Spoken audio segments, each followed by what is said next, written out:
Mainit na pinag-uusapan ngayon online ang umano'y kontrobersyal na prenuptial agreement ni Bea Alonzo at Vincent Co matapos kumalat ang iba't ibang ulat sa social media.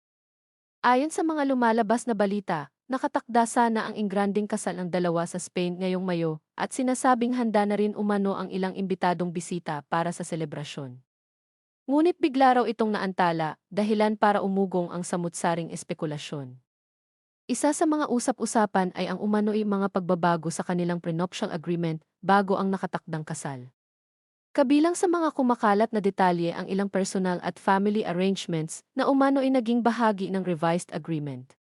May mga netizens na nagpahayag ng kani-kanilang opinyon tungkol sa kahalagahan ng prenup agreements, lalo na pagdating sa proteksyon ng parehong panig at malinaw na pag-uusap bago ang kasal.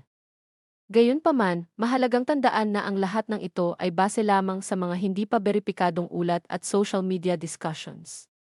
Wala pang opisyal na kumpirmasyon o pahayag mula kina Bea Alonzo at Vincent Co tungkol sa mga detalyeng ito. Sa ngayon, nananatiling palaisipan sa publiko kung ano nga ba ang totoong estado ng kanilang wedding plans at kung may katotohanan ang mga kumakalat na usapin.